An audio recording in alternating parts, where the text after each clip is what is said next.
na kuweza kufika hatua fainali. So tuna furaha na tunaahidi wananchi kwamba tutamalizia vizuri katika fainali ambayo tunaikabili. Nyinyi ni mabingwa msimu uliopita, mnawaahidi kwamba mnakwenda kutetea kombe hili? Ya inshallah, ni malengo yetu kwa sababu tuko hapa. Kwa hiyo ni malengo yetu kutetea na tunajibu. Ilikuwa imechunguka kiasi gani dhidi ya Azam?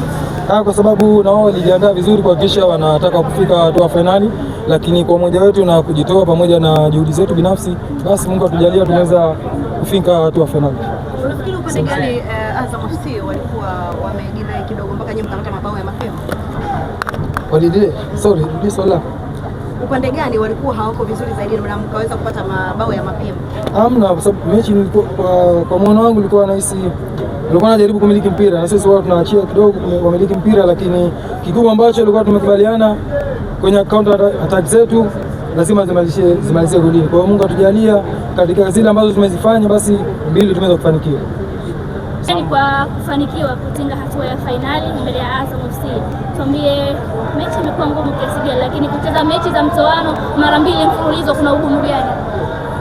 Nadhani cha muhimu hatua ambayo tumefikia ni hatua ya mtoano, na ukiangalia timu ambayo tumekutana nayo uwezo wao uko juu. Yaani hapo kikubwa kilikuwa tunatakiwa tuhakikishe tuna maintain, kwa sababu ukiangalia tunacheza mechi mfululizo nzito.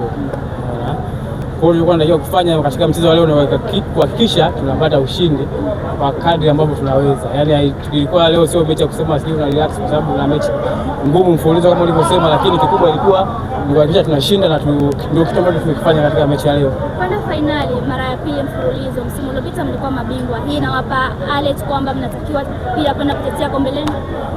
Ukizingatia sisi ndio watetezi, kwa hiyo lazima tutetee, na namna ya kutetea ubingwa ni maana yake kuperform vizuri na kushinda mechi ambayo inakuja mbele. Kwa hiyo sisi kama wachezaji tuko tayari, na nawapongeza wachezaji wenzangu, leo tumeweza kufanya kazi ambayo ilikuwa ni ngumu, tumemaliza salama na tupo katika hatua ya fainali. Kwa hiyo tunasubiri mechi itakayokuja, tutajipanga na kwa plani za mwalimu tutaona namna ya kufanya ili tuweze kupata ushindi na tuweze kutetea ubingwa wetu. Kwa kipimo cha mechi hii, mpinzani yoyote aje kati ya wale wanaocheza nusu finali kesho, Simba na Mlandege?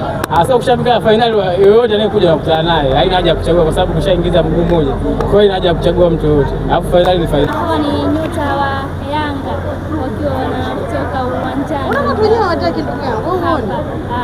Katika uwanja wa Amani. Hivi ndivyo ambavyo kutoka hapa baada ya kutoka Asalamu alaykum. Wa alaykum salaam. Karibu.